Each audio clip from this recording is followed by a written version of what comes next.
joyful God, may the thoughts that you've put on my heart be the message for these your people.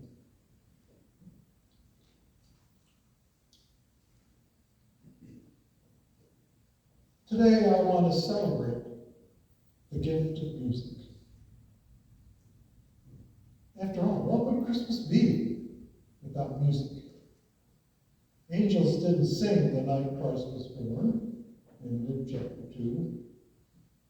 Well, didn't angels sing? Well, it doesn't actually say they were singing. It says they were saying, "Glory to God in the highest." But their voices sure sound like singing to me. Music is that wonderful gift that has been around almost as long as people have been able to talk with one another. A few years ago, a group of junior high school students were given a test of musical terms. Here are some of their answers. Music sung by two people at the same time is called a duel. One young man wrote, and then he added, I know what a sextet is, but I would rather not say. A xylophone is an instrument used mainly to illustrate the letter X, answered someone else. And dirges are music written to be played at sad, sad occasions, such as funerals, weddings, and the like. Did any of us play a dirge at our wedding? Here's one I like a lot. What's a refrain? Refrain means don't do it. A refrain in music is the part you better not try to sing. And a virtuoso is a musician with real high notes. Beethoven wrote music even though he was deaf.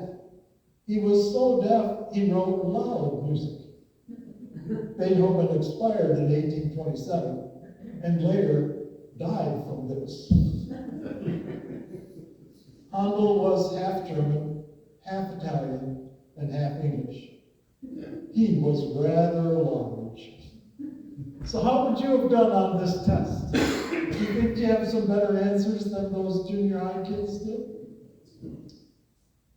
I, like everyone else, have my own distinct tastes in music. And I can relate to a father who was driving home from church one Sunday. He turned the car radio to a country station. How can you stand that stuff? Complained his 16-year-old son. It's all sad stuff about dogs and pickup trucks and bar rooms and broken hearts. Knowing that his son preferred rather loud rock music, the dad asked, "Well, what's your music all about?" "That's the beauty of it," the boy said. "You just really don't know."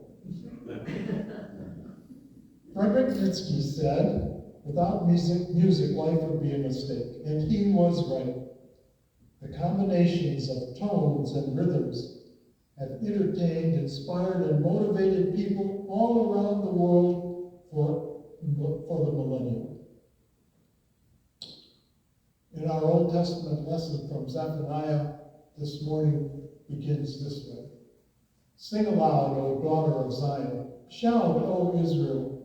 Rejoice and exult with all your heart, O daughter Jerusalem. The Lord has taken away the judgments against you. He has turned away your enemies.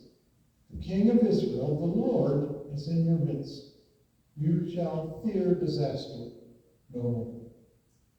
On this third Sunday of Advent, we celebrate singing. The Lord, the King of Israel, is with us. Sing, O daughter of Zion. Shout aloud, O Israel. Be glad and rejoice with all your heart. And verse 17 says something even more interesting. Listen carefully to the prophet's words. The Lord your God is in your midst, a warrior who gives victory. He will rejoice with you. He will rejoice over you with gladness. He will renew you in his love. We will exalt over you with loud singing. So did you hear? God takes such delight in us that God wants to sing over us. It kind of seems like a mother hovering over a crib, singing quietly to a newborn infant. Can you imagine God singing over us?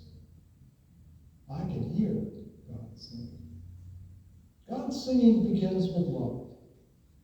Love always makes our hearts sing. It begins with God's love for us, and in turn results in our love for God, which in turn will eventually lead us to love one another. Reverend Roy T. Lord tells a story that takes place in the midst of the Great Depression, when a family of three, Mom and Dad and little 6-year-old Pete, had absolutely no money for store-bought presents. Nevertheless, they were very inventive in celebrating Christmas. They decided to make pictures of the presents they would like to give one another if money were no object. So they drew pictures and cut out pictures from catalogs and magazines. They put the pictures into boxes, stuck some old bows on them, and put them under their scraggly Christmas tree. On Christmas morning, the tree was heaped with riches. Oh, the gifts were only pictures, to be sure, but they were symbols of Christmas giving. There was a shiny new car for Dad, and a red motorboat, some golf clubs, a new suit, some sweaters, and an all-weather coat. Mom found her dream house, and a diamond necklace, and dresses, coats, and a vacation cruise. Most of the make-believe presents were really for little Pete. There were pictures of a camping tent, a new bicycle, a pedal car, and all kinds of toys and games. Now, of course, Mom and Dad didn't expect anything from little Pete, but Pete, with a squeal of delight, crawled under the tree and pulled out a gift he had prepared all by himself. He handed his presents to his parents with a smile, and they opened it. They found a picture gift more precious than all of the other gifts. It was drawn with first-grade crayons. It was a picture of 3 people standing together with big smiles on their faces. They had their arms around each other, and under the picture, little Pete had printed a single word: us. The light dawned, and tears of joy filled the eyes of the parents because they realized that in the years to come, they may be able to give some of those Christmas presents they had only imagined in that year. But they could never give a present more precious than the one they had just received, the gift of love that they had for each other. That's the story we need to tell at Christmas. Doesn't make if that doesn't make our hearts sing, nothing will. Our lives are filled with love. And God sings over us, and we sing of the wonders of Christmas. The wonders of Christmas that begin with love. And as the story reaches its climax in the manger of Bethlehem, here's what happened. God took on human flesh. God came and dwelled among us, in our midst. Very few people recognized him, but God was there in that lowly state, reconciling the world to himself. It's an outrageous thing to say, but that's what happened there. And people have been singing about it ever since. David Devine told a revealing story in the Washington Post some time back. It was about a youngish white man in jeans, long-sleeved t-shirt, and a baseball cap, who emerged from a subway station in Washington one Friday evening.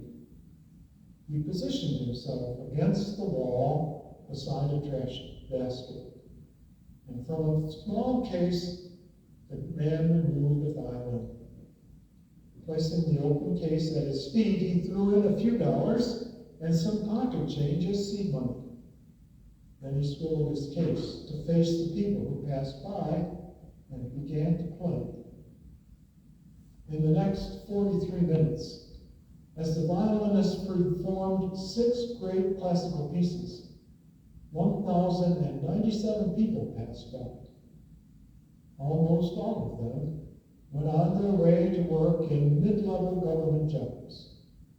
No one knew that the violinist was one of the world's leading classical musicians, Joshua Bell. Joshua Bell was an acclaimed virtuoso who filled concert halls. One composer said of him, "He plays like a god." On this Friday morning, Bell played on one of the most valuable violins ever made, a Stradivarius, valued at $3.5 million.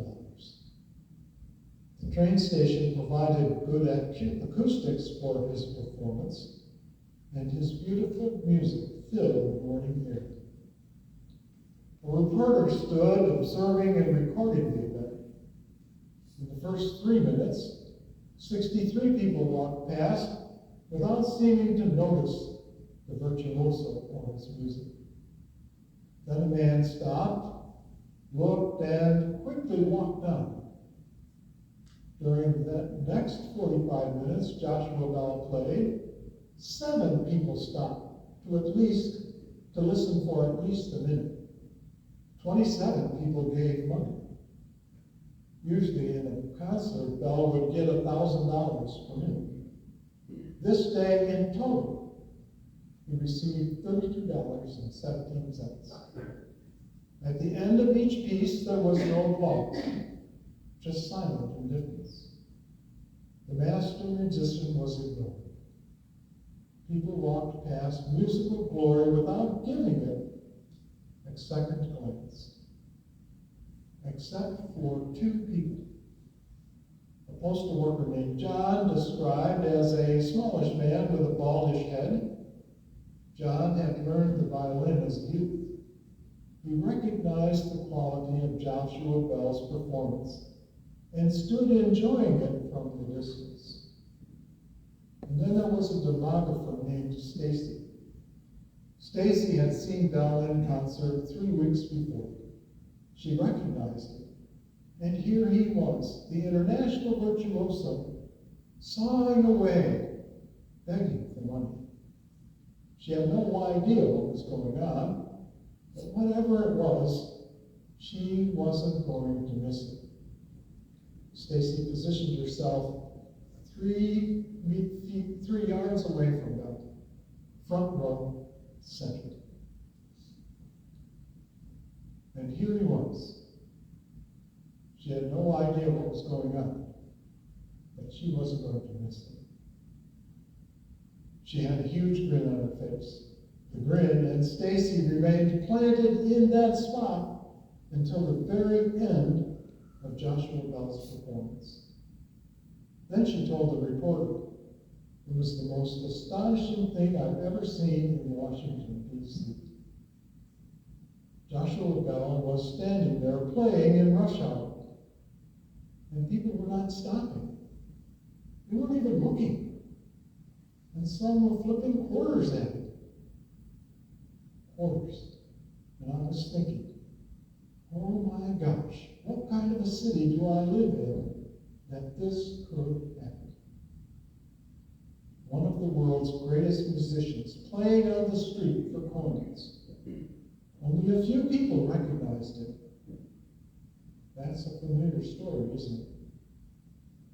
Only a few people recognized Christ in the stable of Bethlehem. few star-studded shepherds, some magi from the east, a humble carpenter and his bride-to-be. They weren't very many, and yet that event turned the world upside down. It was enough to start the whole world singing. And why shouldn't we? Why shouldn't all creation sing? Why shouldn't we sing? After all, the God of all creation, the God of the moon and the stars and the wind and the waves, sings over us. Can you hear? Listen. It is the song of everlasting love, hope, peace, and joy. It is the song of Jesus Christ, and he sings it for us every year during the Advent season. Thank you, God, for your gift of music.